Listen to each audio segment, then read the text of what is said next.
বন্ধুগণ, এখনো এদেশে কৃষি, মৎস্যজীবী ও বিভিন্ন কর্মপেশায় নারীদের রাষ্ট্রীয় স্বীকৃতি নেই। এখনো একই কাজে নারীরা পুরুষের চেয়ে কম মজুরি পান। দলিত, হরিজন ও আদিবাসী নারীরা জাতিগত নিপীড়নের শিকার হন। পার্বত্য চট্টগ্রামে নারীদের উপর চলে সেনাবাহিনী অকথ্য নির্যাতন। আজকে যখন অধিকারের দাবিতে আমরা সমবেত হয়েছি, তখন বম নারীরা কারাগারে বন্দী।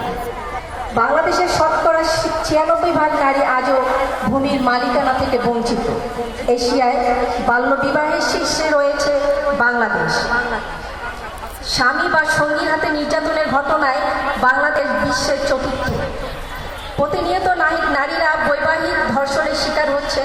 ধর্ষণ, সংঘবদ্ধ ধর্ষণ, ধর্ষণের পরে হত্যা, যৌতুকের জন্য হত্যা, আত্মহত্যায় প্ররোচনা আর যৌন নিপীড়নের মতো গুরুতর অপরাধের মামলায় 97% ক্ষেত্রেই কোনো বিচার হয় না। অভিন্ন পারিবারিক আইন না থাকায় এই প্রতিষ্ঠানটি প্রাতিষ্ঠানিক ত্রুটি বা জটিলতার কারণে সম্পত্তি, বিবাহ বিচ্ছেদ ও বিচ্ছেদের পর সন্তানের অভিভাবকত্ব পাবার অধিকার থেকে বহু নারী বঞ্চিত। এখনও যৌনকর্মীদের নাগরিক সুরক্ষা নেই। এখনও লিঙ্গীয় বৈচিত্র্যের মানুষদের স্বীকৃতি নেই। অহরহই প্রবাসী নারী শ্রমিক দেশে ফিরছে লাশ হয়ে। এই সকল কাঠামোগত বৈষম্যের বিরুদ্ধেই আমরা সংঘবদ্ধ লড়াই। আমাদের লক্ষ্য সাম্য ও মানবাধিকার প্রতিষ্ঠা। আমাদের সংস্কৃতি, ইতিহাস, ধর্ম কোনোটাই সরল নয়, সমরূপী নয়। জাতীয় ঐক্যের দোহাই দিয়ে নারী বা অন্য কোনো প্রান্তিক গোষ্ঠীর অধিকার, মর্যাদা ও সমাজ ন্যায্য অবস্থানের দাবিকে অস্বীকার করা যাবে না। আমরা মনে করিয়ে দিতে চাই, কৃষকের ভূমির অধিকার থেকে শুরু করে পরিবেশগত ন্যায্যতা প্রতিটি নারী সংক্রান্ত বিষয় এবং নারীর অধিকার একটি ন্যায়ভিত্তিক সমাজের নির্ণায়ক। সমাজের সবচেয়ে বঞ্চিত জনগোষ্ঠীর অধিকার নিশ্চিত না করে সকলের জন্য মর্যাদা ও ন্যায় বিচার প্রতিষ্ঠিত করা যায় না। অন্তর্বর্তী সরকার ও ভবিষ্যতের যে কোনো সরকারকে আমরা মনে করিয়ে দিতে চাই, নারী, শ্রমিক, জাতিগত, ধর্মীয়, ভাষাগত, সংখ্যালঘু, হিজড়া ও লিঙ্গীয় বৈচিত্র্যপূর্ণ পরিচয়ের নাগরিকের রাজনৈতিক, ব্যক্তিগত ও অর্থনৈতিক স্বাধীনতা কোনো শর্তাধীন নয়, হতে পারে না। এই মৌলিক বিষয়গুলোকে হুমকির মুখে রাখলে তা হবে অর্ধশতকের নারী আন্দোলন এবং জুলাই অভ্যুত্থানের আকাঙ্ক্ষা ও ইনসাফের ধারণার পরিপন্থী।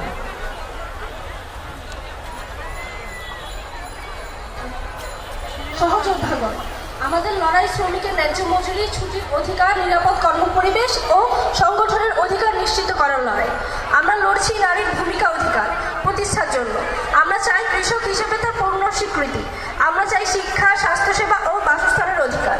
চাই যৌন ও প্রযোজন ক্ষেত্রে নিজের সিদ্ধান্ত নিজে নেওয়ার অধিকার, গোপনীয়তার অধিকার, রাজনীতি ও রাষ্ট্রিক বিচারিক প্রক্রিয়ায় নির্ভয়ে অংশ নেওয়ার অধিকার, নিপীড়িত নারীর বিচার পাওয়ার, মর্যাদাপূর্ণ জীবনযাপন ও সামাজিক নিরাপত্তার অধিকার। আমাদের লক্ষ্য সম্পত্তিতে নারীর অধিকার ও সব অর্থে আত্মনিয়ন্ত্রণের অধিকার। আমরা লড়েছি প্রতিবন্ধী ও দেশের সকল প্রান্তিক জনগোষ্ঠীর অধিকার প্রতিষ্ঠার লক্ষ্যে। আমাদের লড়াই পরিবেশ ধ্বংসের বিরুদ্ধে, বিচারহীনতার বিরুদ্ধে, জনগণের গণতান্ত্রিক অধিকার খর্বের বিরুদ্ধে। উল্লেখিত মৌলিক নীতিগুলোর অধিকাংশ নারী বিষয়ক সংস্কার কমিশন উপস্থাপন করেছে। ফলে এই কমিশন বিলুপ্ত করার উদ্দেশ্যে পরিকল্পিত ও কুৎসিত প্রচারাভিযান অত্যন্ত উদ্বেগজনক। সেই সঙ্গে সরকার গঠিত কমিশনের সদস্যদের উপর আক্রমণের প্রতিক্রিয়ায় সরকারের নিকৃষ্টতা স্পষ্ট বার্তা দেয় যে আমাদের সম্মিলিত অধিকারের একেবারে মৌলিক দাবিগুলো ভয়ভীতি ও হুমকির মাধ্যমে দমন করা হবে। আমরা দেখেছি ঘৃণা ও বিদ্বেষের রাজনীতি, হুমকি, সংঘবদ্ধতা, সহিষ্ণুতা অবাধে চলছে। আমাদের ন্যায্য দাবিকে দমন করার চেষ্টা চলছে। আমরা জানতে চাই, সরকার কাকে তোষণ করার চেষ্টা করছে? সংখ্যাগরিষ্ঠদের যে উগ্র জাতীয়বাদ ও চরমপন্থা দুর্বলতাকে পিছিয়ে মারে এবং ন্যায়ভিত্তিক সমাজের সম্ভাবনাকে ভয় পায়, সেই অংশটিকে? গণতন্ত্র ও সংস্কারের নামে যে প্রহসন কেবল বৈষম্যমূলক ব্যবস্থাকে অক্ষুণ্ণ রাখতে চায় তাকে? এসব আমরা চলতে দেব না। আমরা জানি অধিকার চেয়েও পাওয়া যায় না, তাই আদায় করতে হবে এবং আমরা তা আদায়ে ভয় পাই না। আমরা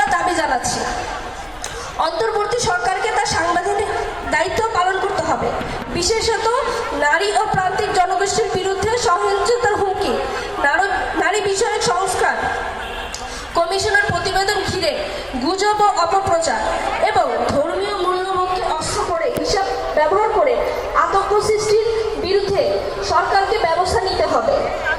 যারা আমাদের সমর্থন চায়, নির্বাচনী অঙ্গীকারের মাধ্যমে হোক বা সংস্কারের প্রতিশ্রুতি দিয়ে হোক, তাদের স্পষ্ট করতে হবে নারী, শ্রমিক, জাতিগত, ধর্মীয়, ভাষাগত ও লিঙ্গীয় সংখ্যালঘুদের অধিকার এবং এইসব অবস্থা।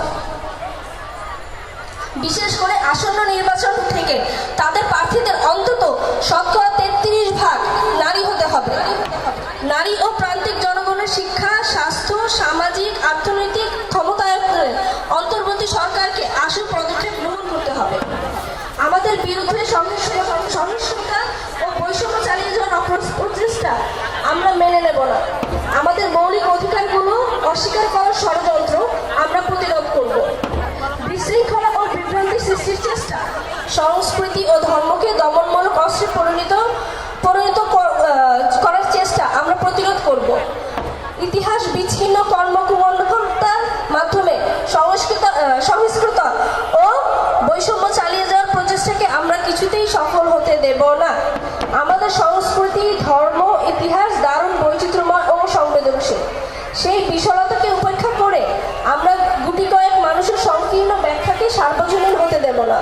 আমরা অধিকার ও ধর্মের মধ্যে দ্বন্দ্ব তৈরি করতে দেব না। মর্যাদা নিয়ে কোনো ধরনের দায়িত্বটা মেনে নেব না। আমরা সরকার ও প্রতিটি রাজনৈতিক দলের নারী বিষয়ক অবস্থান নজরদারিতে রাখব। যে ক্ষমতা কাঠামো এসব জুলুম